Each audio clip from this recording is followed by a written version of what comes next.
Good morning dear students, कैसे हैं आप सभी। उम्मीद है आप लोग अच्छे होंगे, घर में अच्छे से पढ़ाई कर रहे होंगे। क्लास 7 साइंस सब्जेक्ट में आज हम न्यू चैप्टर स्टार्ट करने वाले हैं बच्चों, चैप्टर 19, जिसमें हम पढ़ेंगे ध्वनि के बारे में। बच्चों, आप सभी ध्वनि के बारे में जानते हैं कि ध्वनि किसे कहा जाता है। हम जो कुछ भी सुनते हैं, है ना, आवाज़ हमारे कानों तक पहुंचती है ना, ध्वनि हमारे कानों तक पहुंचती है। तो आइए हम ध्वनि के बारे में पढ़ते हैं। 19.1 अपने आसपास हमें विभिन्न प्रकार की ध्वनियाँ सुनाई देती है ना। अपने आसपास यानी कि अगल बगल में बच्चों, आसपास में हमें बहुत विभिन्न प्रकार की ध्वनियाँ, मतलब अलग अलग प्रकार की ध्वनियाँ सुनाई देती हैं। जैसे स्कूल में बजने वाली घंटी। तो बच्चों, आप सभी जानते हैं स्कूल में घंटी बजती है। यहाँ आप लोग डायग्राम में भी देख सकते हैं। इस प्रकार से जो घंटी होती है वो स्कूलों में लटकाए जाते हैं, और हथौड़ी होती है जिससे इसको पीटा जाता है। ये लोहे का घंटी होता है बच्चों, इसे पीटा जाता है जिससे कि ध्वनि उत्पन्न होती है। पक्षियों का चहचहाना, है ना, तो हमारे कानों तक ये ध्वनि पहुंचती है बच्चों। सुबह सुबह शाम टाइम पे ये पक्षियाँ क्या होती हैं, चहचहाती हैं, तो हमें आवाज़ सुनाई पड़ती हैं। बच्चों का गरजना, बादलों का गरजना, ठीक है, तो बादल गरजते हैं बच्चों, वो भी हमें सुनाई देती हैं। मोटर गाड़ियों की ध्वनि इत्यादि, मोटर गाड़ियाँ जो होती हैं उनकी ध्वनियाँ निकलती हैं। धातु के खाली बर्तन के गिरने पर उत्पन्न तेज ध्वनि भी हम सुनते हैं, है ना। जब धातु की जो खाली बर्तन होते हैं बच्चों, जब वो गिरते हैं तो बहुत ही तेज ध्वनि निकलती है और हमें सुनाई पड़ती है। हारमोनियम से आने वाली मधुर ध्वनि से हम परिचित हैं, ठीक है। ये हारमोनियम आप लोग जानते हैं बच्चों, जो बजाए जाते हैं हारमोनियम, इससे क्या होती है, जो ध्वनि निकलती है वो मधुर ध्वनि होती है, जो कि हमें सुनने में बहुत अच्छा लगता है। तो इससे हम परिचित हैं बच्चों, इसे हम जानते हैं हारमोनियम। कक्षा में सभी छात्रों के एक साथ जोर जोर से बोलने पर हमें अच्छा नहीं लगता।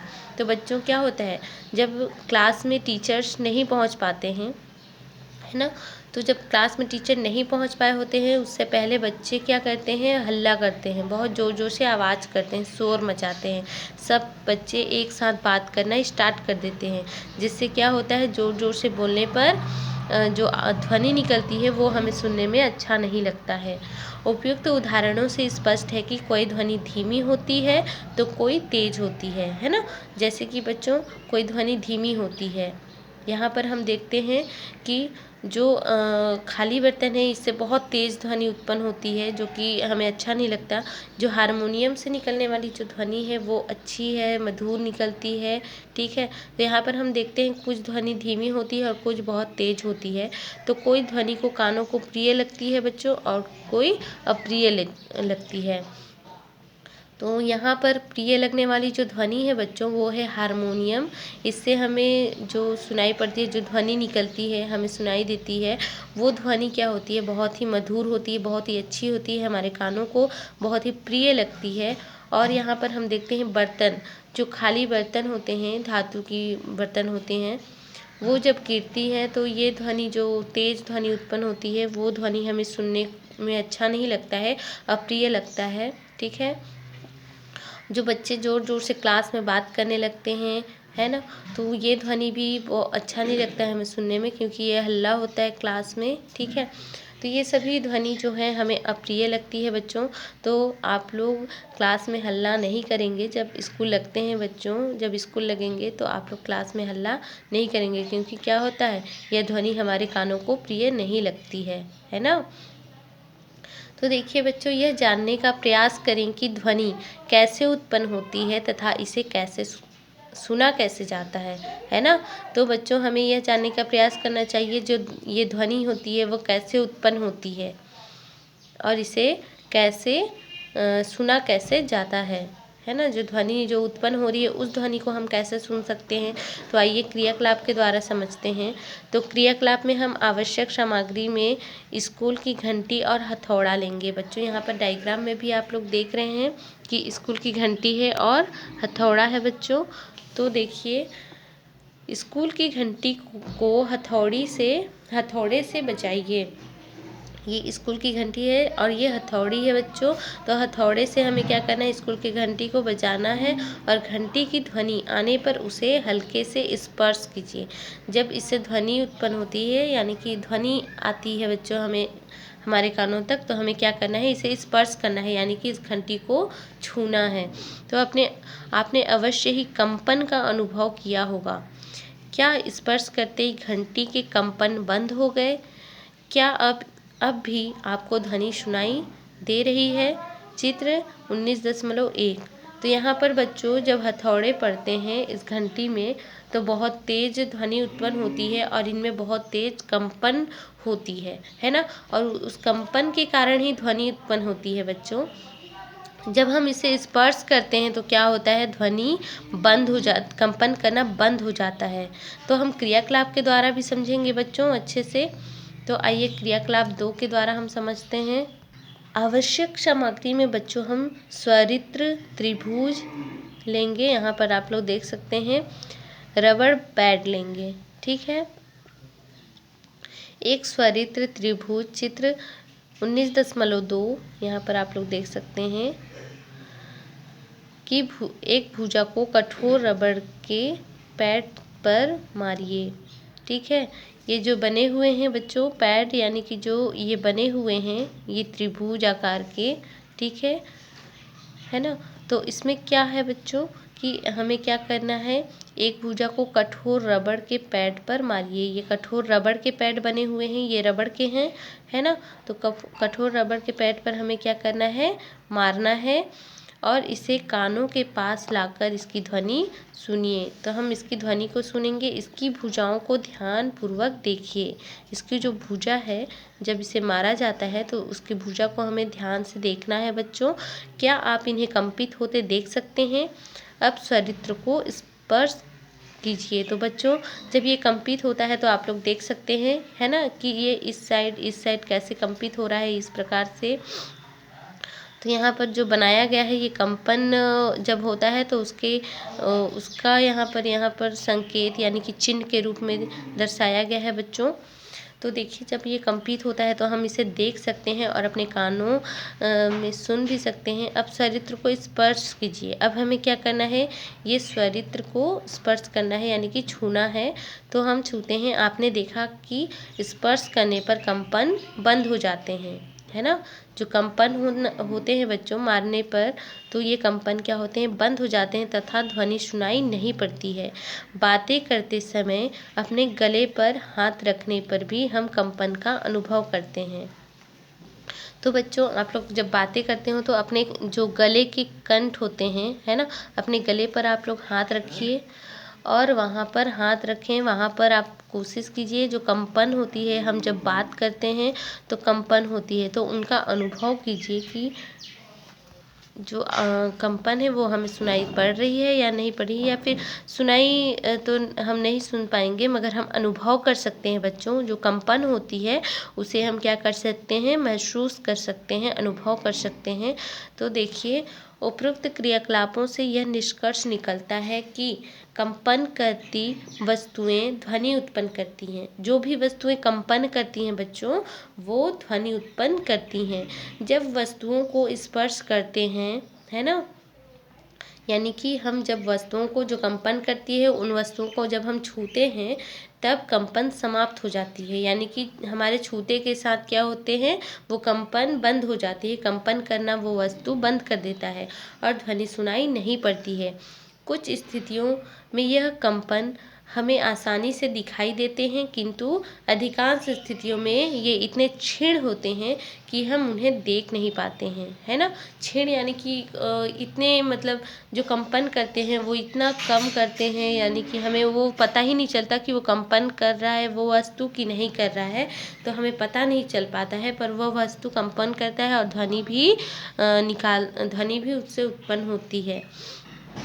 तो बच्चों आप समझ ही गए होंगे कि जो कंपन होता है ना, तो कंपन के कारण ही ध्वनि उत्पन्न होता है और हम उस कंपन वाले वस्तुओं को यदि हम स्पर्श करते हैं, छूते हैं तो वो कंपन करना बंद कर देता है और ध्वनि उत्पन्न करना बंद कर देता है। 19.2 कंपन का आयाम, आवृत्ति एवं आवर्तकाल। तो बच्चों जो कंपन होता है उसका आयाम के बारे में हम पढ़ेंगे, उसकी आवृत्ति एवं आवर्तकाल के बारे में पढ़ेंगे। तो आइए हम कंपन के बारे में पढ़ते हैं। पिछली कक्षा में आपने दोलन गति के विषय में पढ़ा है। बच्चों आप सभी जानते हैं दोलन गति किसे कहते हैं। हम दोलन गति के अंतर्गत उदाहरण भी हम लिए थे, जैसे कि जो घड़ी होती है बच्चों, पेंडुलम वाली जो घड़ी होती है वो किस प्रकार से दोलन गति करती है, एक स्थान से इस प्रकार से गति करती है ना। इसी प्रकार से जो झूला होता है बच्चों, आप झूले के बारे में भी सुने हैं, वो भी दोलन गति करती है। यदि वो आगे जा रही है उतने ही पीछे भी आएगी, आगे जाएगी उतना ही पीछे भी जाएगी। यहाँ पर ये झूला है, जितना आगे जाएगी फिर अपने स्थान पे आने के बाद उतना ही पीछे वो जाती है, फिर अपने स्थान पे वो आती है। तो आगे जाने के बाद, पीछे जाने के बाद पुनः अपनी स्थिति में आती है ना। तो यही हम कंपन का आयाम, आवृत्ति एवं आवर्तकाल के बारे में पढ़ेंगे। इसमें हम जानते हैं कि किसी वस्तु का उसकी माध्य स्थिति के दोनों ओर गति करना दोलन गति कहलाता है। तो बच्चों माध्य स्थिति जहाँ पर ये वस्तु है, मान लो ये हमारा क्या है, झूला है, ठीक है। ये जो हमारा पेन है बच्चों, ये उदाहरण के लिए मैं ली हूँ। ये मान लो हमारा क्या है, झूला है। ये क्या हुआ, इसमें जब ये अपने माध्य स्थिति में अभी है ना, जब इसमें बैठा जाता है तो जब झूलना स्टार्ट करते हैं तो जितना ये आगे जाती है उतना ही अपने स्थान पे आके पीछे जाने के बाद फिर से अपने स्थान पर वो आती है। तो ये जो अपने स्थान पे जब वो आती है ना, तो वही माध्य स्थिति होता है बच्चों झूले का, ठीक है। और उसकी माध्य स्थिति के दोनों ओर गति करना है ना, माध्य स्थिति है पर उसके दोनों ओर गति करता है। आगे जाने के बाद जितना पीछे जाता है वो दोनों ओर गति हुआ बच्चों। तो जो दोनों ओर गति करना दोलन गति कहलाता है।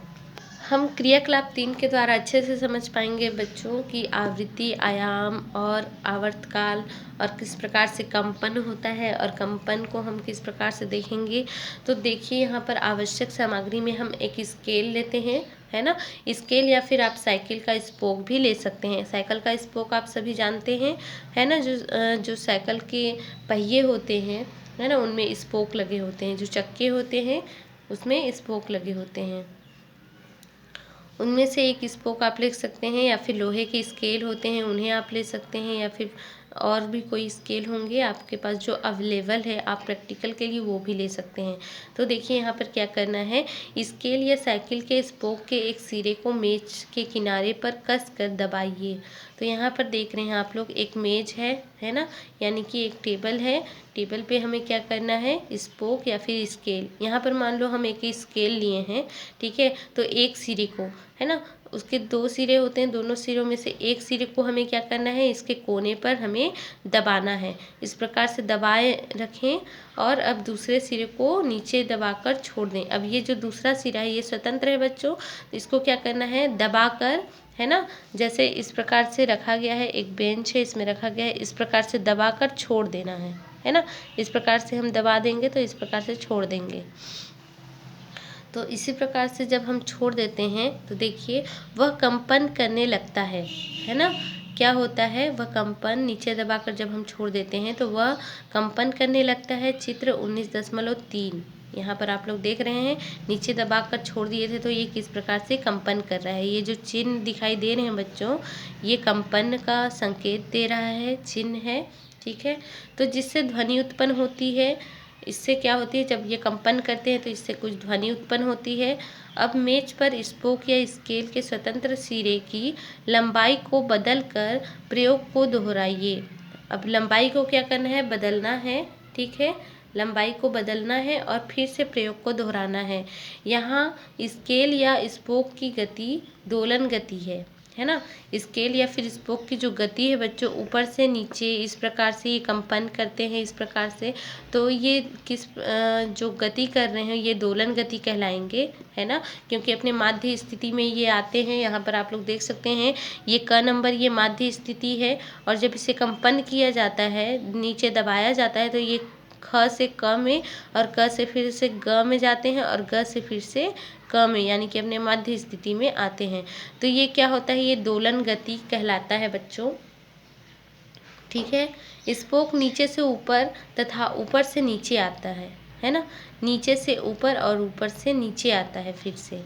तो देखिए, और कुछ समय तक इस प्रकार गति करता रहता है, कुछ समय तक इसी प्रकार से गति करते रहता है, इसी को दोलन गति कहा जाता है बच्चों, है ना।